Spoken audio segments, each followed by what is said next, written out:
विमल पोलो जोबा केसरी, हर पल मनाओ केसरी त्योहार।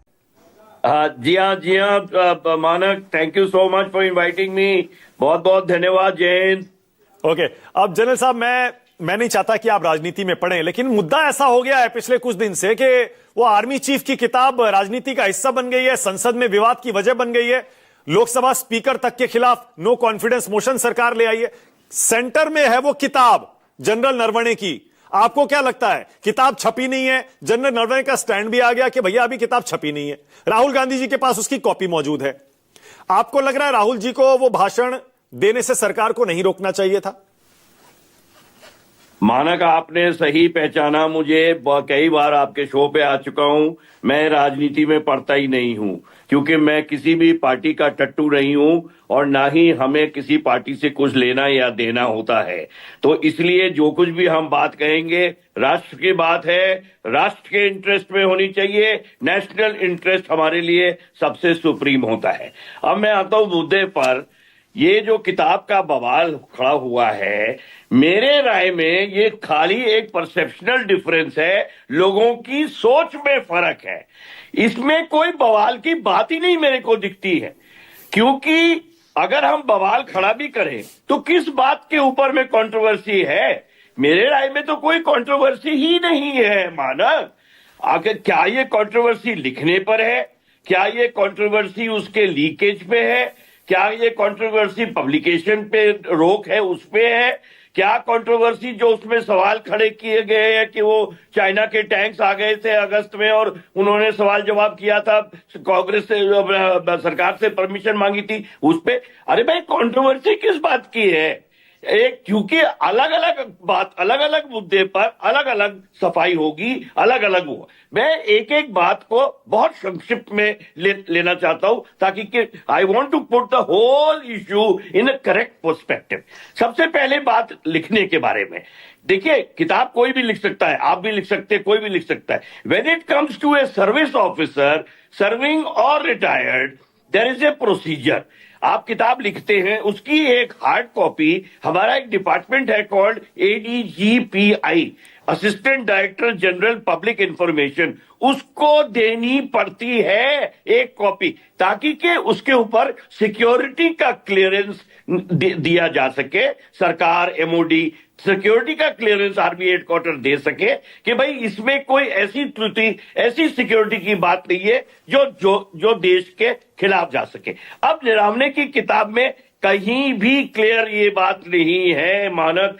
ना तो निरावने साहब ने कहीं कहा है, ना सरकार ने कहा है, ना आर्मी हेडक्वार्टर ने कहा। क्या ये हार्ड कॉपी ADGPI को दी गई थी, हाँ या ना? आज तक भी किसी को मालूम नहीं है। दूसरी बात, ये प्रोसीजर के अलावा क्लियरेंस क्यों नहीं दिया गया है, ये भी बात अभी क्लियर नहीं है, क्योंकि क्लियरेंस तो मिला ही नहीं है। अब क्लियरेंस इसलिए नहीं दिया क्योंकि प्रोसीजर नहीं फॉलो किया। क्लियरेंस क्या इसलिए नहीं दिया क्योंकि उसमें गलवान की बात है। क्लियरेंस क्या इसलिए नहीं दिया क्योंकि उसमें वो टैंक्स की 20 अगस्त 2020 की बात है। क्यों क्लियरेंस नहीं दिया गया? या क्लियरेंस इसलिए नहीं दिया गया क्योंकि उस वक्त के चीफ ने गवर्नमेंट से सवाल जवाब किया कि भाई हम क्या करें, हम क्या एक्शन लें। क्यों नहीं दिया? But the fact remains that clearance नहीं दिया गया। अब रही बात इसकी लीकेज की। देखिए, जो लीकेज हुआ है ये बहुत गलत हुआ है, क्योंकि जब तक किताब पब्लिश नहीं होती, आपको, मेरे को, हमारे पैनल पे जो भी मेरे रिस्पेक्टेबल मेंबर्स बैठे हैं, हमें किसी को हक नहीं होता है उसके ऊपर कमेंट करने का कि किताब में ये दिया वो दिया। अरे भैया, आपको कैसे पता कि ये दिया वो दिया? ठीक है, उसका लीकेज आया, उसके एक्सट्रैक्ट कैरावैन में भी पब्लिश हुए। जो अमेजोन है वो यहां तक बोल रहा है कि किताब खरीद लो, फॉरेन कंट्रीज में ये अवेलेबल भी हो गई, सुनते हैं बिक्री के लिए। व्हाट्सएप पे भी इसके एक्सट्रैक्ट्स आ गए। बट द फैक्ट रिमेन्स मानक that the book has not been cleared, and therefore what is contained in the book is questionable and debatable and cannot be a matter of issue. अब रही बात जिसके ऊपर के बवाल खड़ा हुआ। बवाल इस बात पे खड़ा हुआ कि आपको पता है कि कोविड का टाइम था, चाइना का इंट्रूजन हो गया था, 2020 का समय चल रहा था, जून में गलवान हो गया था। अगस्त के महीने में जो मानसरोवर रेंज है वहां पर रिंचन लाख के सामने जो यूनिट है उसके सामने चाइना के कुछ टैंक्स आ गए थे। अब जब टैंक्स आ गए थे तो वहां से नेचुरली अब तक चेन ऑफ कमांड चीफ तक बात पहुंची कि टैंक्स आ गए। उन्होंने ऊपर अब the chain of command MOD को, रक्षा मंत्री को, नेशनल सिक्योरिटी एडवाइजर को, right up to prime minister बात पड़ी। भाई हम क्या करें? देखिए इसमें कोई गलत बात नहीं है, मेरा मानना है। देखिए हमको सब इतिहास पढ़ना पड़ेगा, हमको मिलिट्री हिस्ट्री पढ़नी पड़ेगी। आप एक मैं किताब की याद दिलाता हूं हमें सारे पैनलिस्ट को। एक क्लॉज़विट्ज़, वॉल्ट क्लॉज़विट्ज़ एक बहुत बड़ा थिंकर है जिसने एक किताब लिखी थी ऑन वॉर। उसमें क्लॉज़विट्ज़ बोलता है war is an extension of politics, war is an extension of politics by other means. अब मैं आपको वापस ले जाता हूं अगस्त 2020 में गलवान हो चुका था।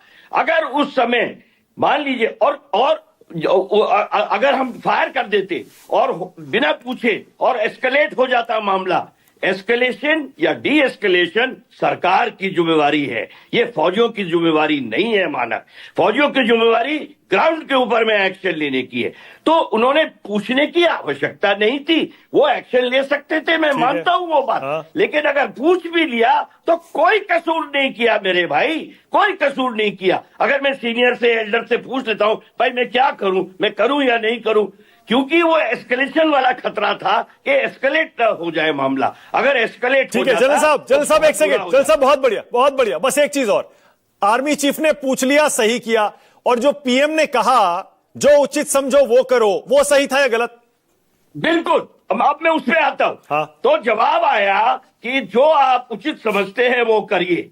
ये पहली बार नहीं आया था, ये गलवान में भी आया था, ये बाद में सिंदूर में भी यही आया है। ओके। क्योंकि ग्राउंड के ऊपर क्या एक्शन लेना है, कौन सा गोला फायर करना है, कितने गोले फायर करने हैं, कैसे फायर करना है, कहां फायर करना है, कितनी रेंज पे फायर करना है, ये लोकल कमांडर का हक है, उसका राइट है, उसका मिलिट्री। ठीक है, और बढ़िया। ये सरकार का ये एक भरोसा दिखाती है, ये एक indecisionness on the part of government नहीं है मानक। ठीक है, बहुत बढ़िया, बहुत बढ़िया, बहुत बढ़िया। जनरल साहब मिलिट्री आप जो उचित समझते हैं करिए, और आई विल फिनिश देयर। और जो उचित समझा वो किया गया। जो हमारे टैंक्स थे उनको हल डाउन पोजीशन में डाला गया। हल डाउन पोजीशन मतलब कि उसको छुपाव में ले जाए गए, उनके गन्स को डिप किया गया और फायरिंग पोजीशन के लिए तैयार किया गया। यानी कि अगर जरूरत पड़ती तो हम फायर कर देते। ये देखकर चाइनीज टैंक्स चले गए वापस, मामला खत्म। ओके जनरल साहब बहुत बढ़िया, जनरल साहब बहुत बढ़िया। आपने जनरल साहब थैंक यू वेरी मच। आपने बहुत हर एक मुद्दे पर अपनी राय बहुत क्लियरली रखती है, और जैसे आपने कहा था कि मैं उसको एक एक करके पूरे कॉन्टेक्स्ट में रखूंगा। थैंक यू सो मच, आपने बहुत अच्छा किया। सारे पैनलिस्ट ने और दर्शकों ने सुन भी लिया होगा। अब मैं आज के मुद्दे पर आ रहा हूं।